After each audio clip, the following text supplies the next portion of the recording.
상쾌한 아침 원주에서 출발합니다.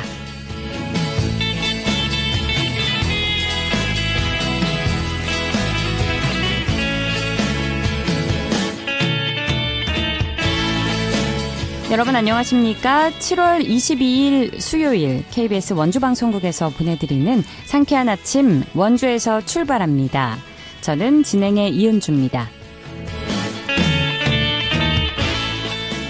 오늘도 종일 장맛비가 오락가락 내리겠습니다. 예상 강수량은 20에서 60mm, 많은 곳은 80mm 이상의 비가 예보됐는데요.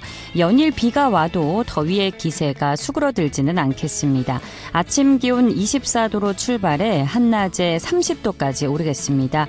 무더위와 열대야로 잠 못 이루는 분들 많으실 텐데 건강 잘 챙겨주시고요. 이번 주말까지 장맛비가 이어지는 만큼 시설물 관리에 계속해서 유의해 주시고 이미 많은 비가 내려서 하천과 계곡 주변은 위험할 수 있습니다. 야외 물놀이 계획은 당분간은 피해 주시는 게 안전하겠습니다. 오늘 준비한 소식입니다. 최근 강원도 곳곳에서 매미나방이 대량으로 발생해 시민들이 불편을 겪고 있습니다. 이 매미나방은 어떤 곤충인지 그리고 방제는 앞으로 어떻게 이루어져야 할지 이야기 나눠보고요. 원주시 중천철학도서관이 올해의 철학책을 선정하고 연말까지 다양한 시민교양 프로그램을 운영합니다. 리포터 코너에서 전해드립니다. 끝으로 강원 영서 남부권 소식 차례로 만나보는 통신원 코너 준비되어 있는데요. 오늘은 횡성군 통신원 연결해 보도록 하죠. 7월 22일 수요일 상쾌한 아침 원주에서 출발합니다.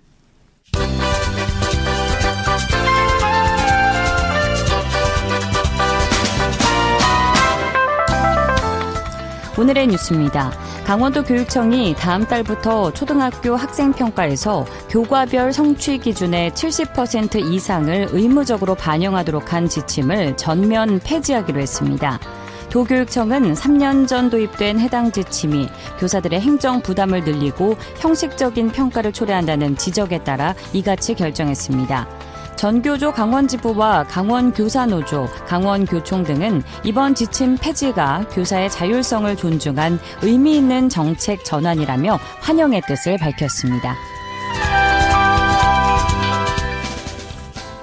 평창군이 매주 금요일과 토요일 진부 전통시장 문화광장에서 야시장을 운영합니다.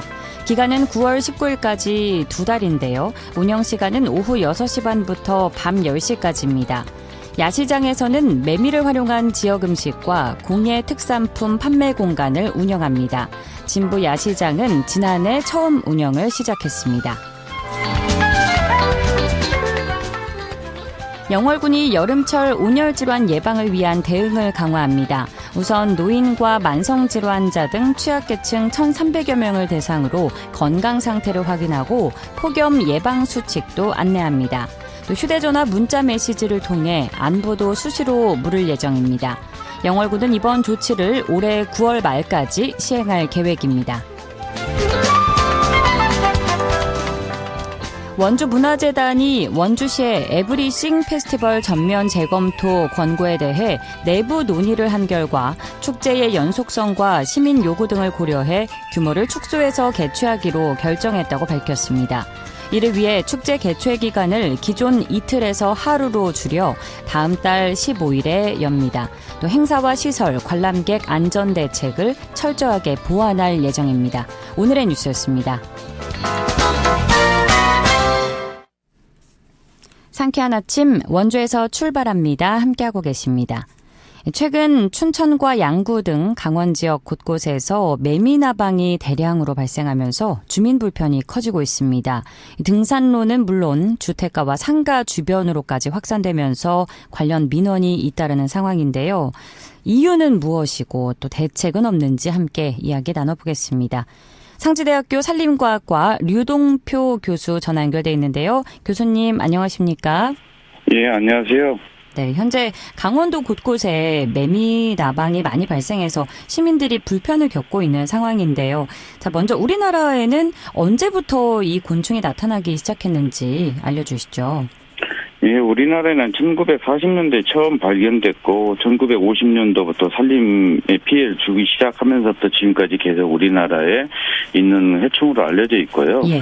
실질적으로 우리나라를 포함해서 극동아시아에 넓게 퍼져 있는 대표적인 그 해충 중에 하나입니다. 네.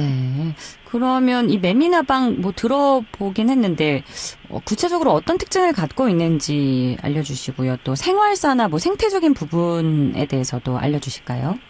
예, 이 매미나방은 보통 한해살이 곤충이라고 표현하고 있고 예. 알로 대부분 월동하고 4월 초경에 대부분 애벌레로 부화해가지고 대부분 애벌레 몸에는 동모가 있어가지고 만지면 쉽게 가려움을 일으키는 그런 증상이 있는 그런 애벌레가 돼 있고 지금은 번데기를 거쳐서 아마 지금은 거의 수컷이 많이 비행하고 있고 암컷이 조만간에 곧 나올 걸로 예상되는 대표적인 생육 특징을 가지고 있는 해충 중 하나입니다. 요즘처럼 주민생활권에서 이 매미나방이 대량으로 출몰하게 되면 미관상의 문제는 물론이고요. 주민들이 생활 불편을 호소할 수밖에 없는데 구체적으로 어떤 영향을 미칠 수 있을까요? 실질적으로 피해는 아마 지금은 별로 아닌데 지금은 대부분 성충화돼서 날아다니거나 교미 시기로 접어들었기 때문에 지금 피해보다 애벌레 있는 유충 시기 때 가장 피해를 많이 주는데요. 예. 대부분 산림이나 과수에 잎을 많이 갉아먹기 때문에 이 해충은 굉장히 광식성 해충 중에 하나입니다. 모든 나무들의 잎을 갉아먹는 대표적인 해충으로 예. 이 해충이 미국에 유입돼가지고 미국이 자연 화력수나 이런 게 굉장히 피해를 많이 줘가지고요. 예. 미국에서 우리나라 수출품 쪽을 품목을 갖고 있는 컨테이너를 갖고 올 때 무감염 증명서를 가지고 입항해야 그 컨테이너를 미국 항구에 내릴 수 있는 그 정도 피해를 많이 주고 있는 해충 중에 하나입니다. 네. 근데 우리나라에서는 실제로 피해를 많이 줄 수 있는 거는 유충 시기 말고는 거의 없는데 대부분 얘네들은 야행에 밤에 나뭇잎을 갉아먹기 때문에 밤에 피해를 많이 주고 있기 때문에 낮에 활동하시는 우리 사람한테는 그 피해를 줄 수는 없는데 만약에 있다면은 발견하게 된다면은 인체 유충의 몸에 있는 동목 털이 있거든요. 이거에 피부에 닿으면은 알레르기나 피부염을 또는 가려움증을 유발할 수는 있습니다. 네, 그래도 조금이나마 다행스러운 거는 사람에게 이제 애벌레 시기 이후에는 직접적으로 큰 피해를 주지는 않는다는 말씀이신 거죠.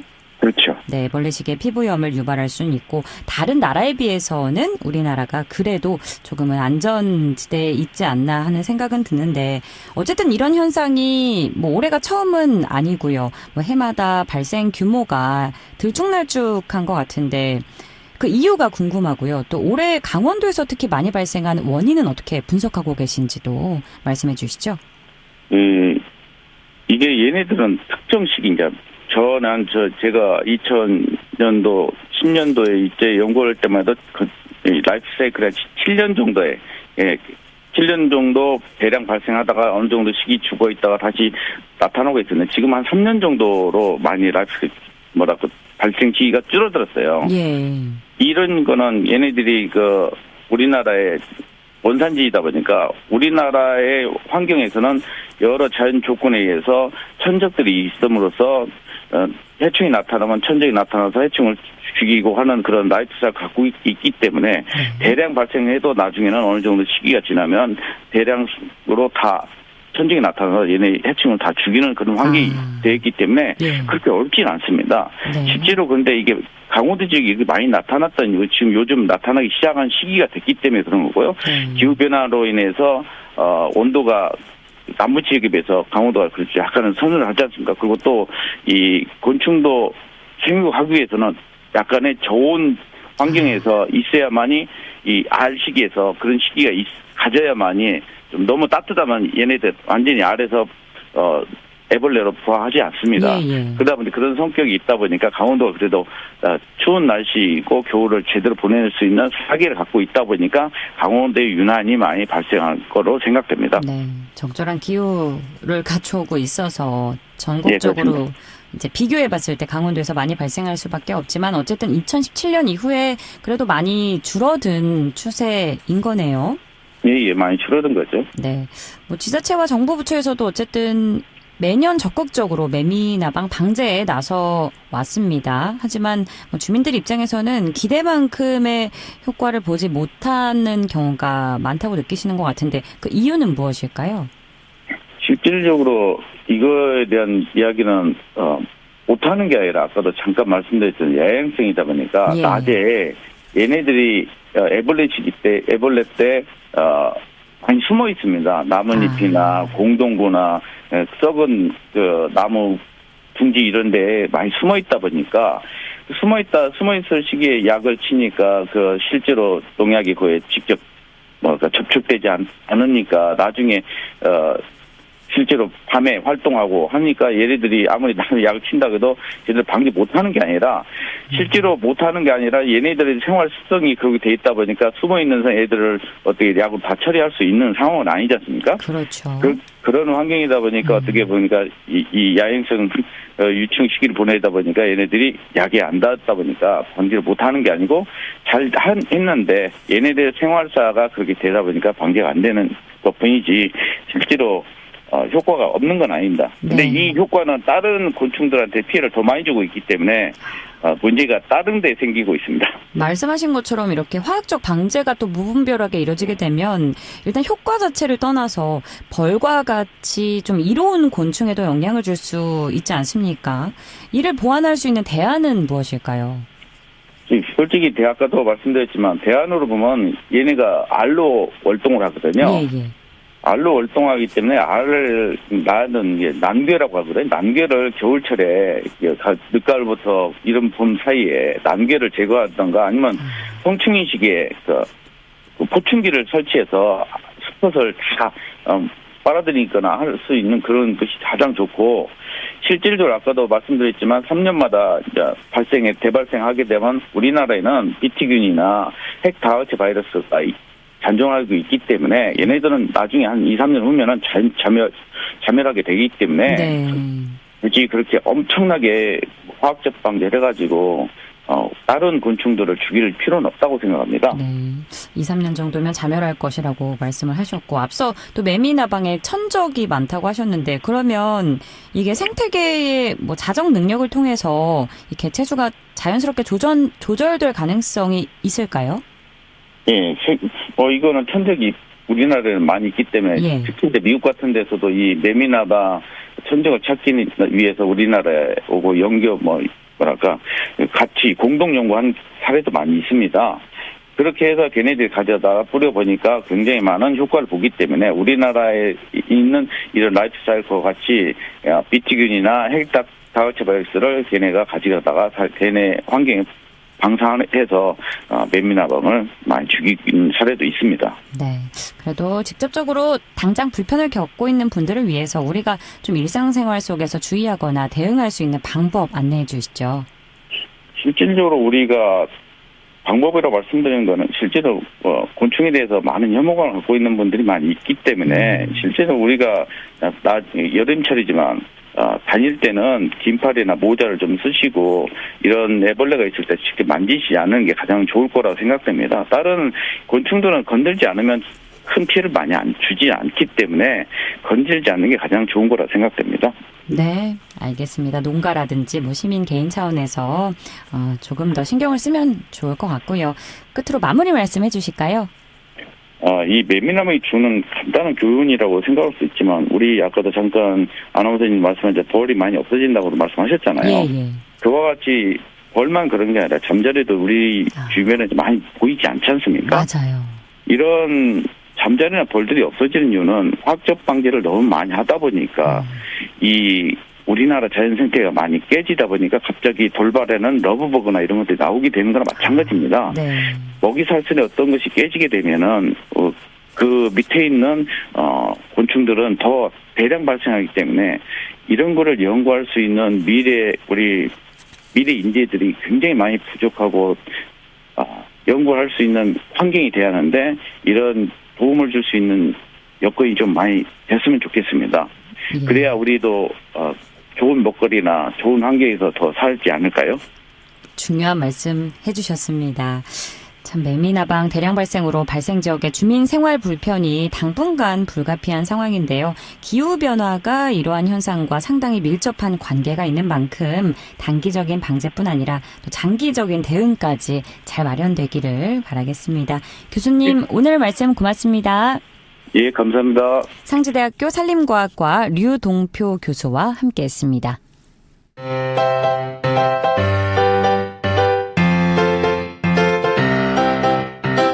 KBS 원주방송국이 유튜브 다시 듣기 서비스를 실시합니다.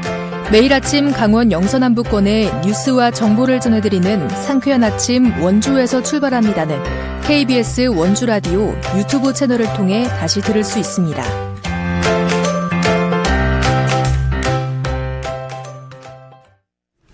(8시 46분) 지나고 있습니다. 국내 최초의 철학 특화 공공도서관인 원주 중천철학도서관에서 매년 올해의 책을 발표하는데요. 얼마 전 2026 올해의 철학책을 선정해서 발표했다고 합니다. 어떤 책들이 선정이 됐고 또 어떤 행사가 이어지는지 리포터 현장에서 만나보겠습니다. 추인혜 리포터 함께합니다. 어서 오세요. 네, 안녕하세요. 2026 올해의 철학책이 발표됐다고요? 네, 우리나라 최초의 철학 특화 공공도서관인 원주 중천철학도서관에서는 매년 시민들이 일상에서 철학을 접할 수 있도록 올해의 철학책을 선정하고 발표하면서 연계 프로그램을 운영하고 있는데요. 이 철학은 세상의 이치, 지혜를 가까이 하는 학문이라는 의미가 있는데요. 일상과 멀리 떨어진 딱딱한 학문이 아니라 내면을 돌아보고 삶의 해답을 찾아가는 과정으로서 일상 속에서 그 의미를 나누기 위해서 기획한 사업입니다. 또 매년 발표하는 이 올해의 철학책은 시민들이 직접 이 선정에 참여한다는 점에서 특별한데요. 먼저 철학 전문가 10분의 엄격한 추천을 받아서 도서관에서 10권의 우수 후보 도서를 선정하고 이 중에서 시민들에게 지금 가장 함께 읽고 싶은 책이라는 이름으로 시민들의 투표를 거쳐서 최종 3권의 책을 선정합니다. 그리고 한 해 동안 이 선정된 도서와 관련된 프로그램과 강연을 준비해서 이 책을 함께 읽는데요. 중천철학도서관 이은숙 팀장에게 올해의 철학책 선정 의미 먼저 들어보시죠. 저희 원주시 중천철학도서관은 국내 최초의 철학특화 공공도서관으로 시민들이 일상 속에서 철학을 쉽고 흥미롭게 접할 수 있도록 다양한 철학 강연 및 콘텐츠를 운영하고 있습니다. 특히 중천철학도서관 올해의 철학책 사업은 철학 전문가 10분의 추천을 받아 후보 도서를 선정하고 도서관을 이용하는 원주 시민이 직접 투표하여 최종 3권의 올해의 철학책을 선정하는 사업입니다. 무엇보다 시민이 직접 선정하여 함께 읽는다는 것에 큰 의미가 있습니다. 시민이 가장 함께 읽고 싶은 책을 투표하는 방식으로 직접 선정 과정부터 참여하기 때문에 책에 대한 관심이 자발적으로 생기실 수 있고요. 일방적인 지식 전달 형태가 아닌 여러 형태의 독서 활동과 연계할 수 있어 다양한 참여가 가능합니다. 10권의 후보작 중에서 지금 가장 함께 읽어보고 싶은 책이라는 주제로 투표가 진행이 되었습니다. 네, 올해 선정된 책들이 궁금해지는데 올해의 철학책 3권을 소개해 주신다면요? 네, 이번에 시민들의 선택으로 선정된 이번 3권의 도서의 키워드는 삶의 전환점, 죽음의 사유, 그리고 나다운 삶입니다. 먼저 첫 번째 책은 변지영 작가가 편역한 인생의 오후에는 잃어야 얻는다인데요. 심층 심리학의 대가인 칼 융의 저작을 바탕으로 삶의 중반기나 전환기를 맞은 독자들이 이 시기에는 어떻게 삶을 살아갈지 내면을 정직하게 돌보고 삶을 성찰하도록 이끄는 책입니다. 네. 또 두 번째 책은 최대한 신부의 좋은 삶을 위해 죽음을 묻다인데요. 결국 죽음을 맞는다는 사실을 마주하면서 지금의 삶을 어떻게 더 가치 있게 살아갈지 고대부터 근대까지의 동서양 고전 속에 담긴 철학적인 사유를 통해서 이야기를 풀어냈습니다. 그리고 마지막 세 번째 책은 박은미 철학 박사의 나답게 산다는 것인데요. 가볍게 일상에서 읽을 수 있는 책으로 타인의 시선에서 벗어나서 내면의 소리에 귀 기울이는 실천적인 방법들을 일깨워주는 책입니다.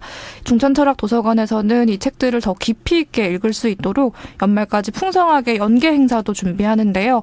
독서 동아리 모임이나 도서관 내 북큐레이션 전시, 릴레이 필사, 그리고 저자 강연이 이어집니다. 이어서 이은숙 팀장 이야기 들어보시죠. 올해의 철학책에 대한 구체적인 내용과 생각을 다른이와 함께 나눌 수 있는 독서 동아리 활동을 비롯해 책의 저자를 직접 만나 책에 대한 이야기를 들어볼 수 있는 현장 저자 강연과 중천철학도서관 유튜브 채널 중천학단 저자 강연이 운영되고요. 중천철학도서관에 오셔서 직접 책을 접하실 수 있도록 북큐레이션 및 릴레이 필사 등을 진행합니다. 올해의 철학책은 천천히 내용을 살피고 본인의 경우와 접목해 보시기를 추천드리는데요. 올해의 철학책을 읽고 그 책과 관련된 강연을 들으시면서 책의 내용을 더 깊이 이해하고 개개인의 삶 속에서 철학을 보다 쉽게 접하실 수 있을 것으로 생각됩니다. 수준 높은 철학 강연 프로그램이 준비되어 있습니다. 또한 유튜브 중천학당을 통해서 시간 제약 없이 강연을 보실 수도 있습니다. 특히 이번 올해의 철학책은 시민들이 직접 투표에 참여해 선정했다는 점에서 더욱 의미가 큰 만큼 선정 도서를 함께 읽고 생각을 나눌 수 있는 다양한 연계 프로그램에도 많은 관심과 참여를 부탁드립니다. 네, 하반기에 도서관에서 이어질 프로그램까지 함께 하면 이 철학책을 제대로 읽어볼 수 있을 것 같은데 강연 일정이나 도서관 이용 방법도 안내해 주시죠. 네, 이 세 권의 책 저자 모두 다가오는 강연이 준비되어 있는데요. 8월 말을 시작으로 11월까지 연말까지 차례대로 열릴 예정입니다. 이 세부 저자 강연 일정은 중천철학도서관 공식 홈페이지를 통해서 안내될 예정이고요. 이 중천철학도서관에 방문하시면 올해의 철학책으로 선정된 이 책들이 또 보기 좋게 큐레이션이 돼 있어서 편안하게 읽고 또 빌려볼 수 있습니다. 이 한여름을 지나면서 또 가을을 앞두고 올해 철학책 함께 둘러보셔도 좋겠습니다. 네, 저도 읽어봐야겠네요. 네. 시민들의 투표로 완성된 원주 중천철학도서관의 2026 올해의 철학책 소식이었습니다. 고맙습니다. 추인혜 리포터였습니다. 네, 감사합니다.